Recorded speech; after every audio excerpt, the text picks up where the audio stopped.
Au casting de la prochaine saison de Koh Lanta, les chasseurs d'immunité, Amri Madani va devoir affronter 19 autres candidats. Le champion du monde de boxe va-t-il réussir son pari? Une île isolée aux Philippines, un totem plus que convoité et 20 aventuriers prêts à tout pour s'en emparer. Cette fois-ci, si est sûr, Koh Lanta est bien de retour. La nouvelle saison du jeu d'aventure présentée par Denis Brognard, baptisée Les Chasseurs d'immunité, sera diffusée à partir du mardi 13 février sur TF1.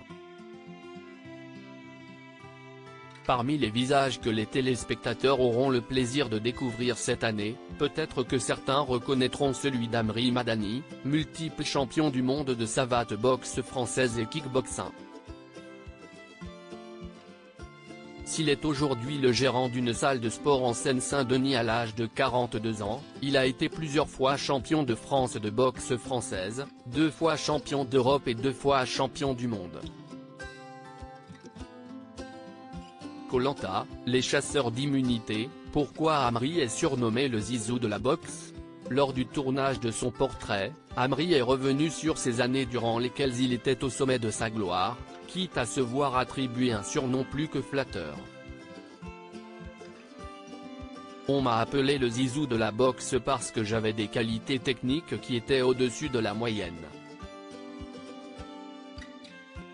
J'ai développé des qualités stratégiques, je suis quelqu'un qui boxe beaucoup avec sa tête, certifie le candidat.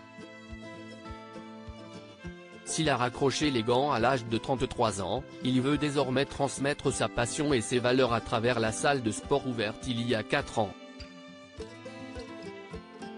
Quel a été le parcours de Julie de Bever dans Koh Lanta, le feu sacré?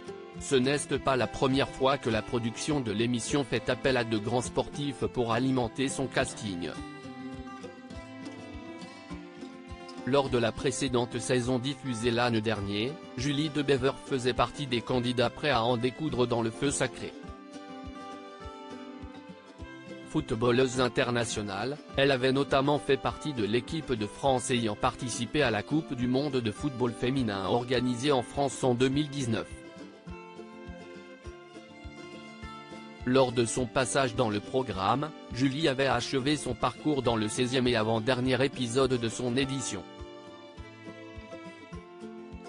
À l'issue de la course d'orientation, la sportive n'était pas parvenue à se qualifier pour l'épreuve des poteaux face à Tania, Nicolas et Frédéric, le gagnant de Koh Lanta, le feu sacré.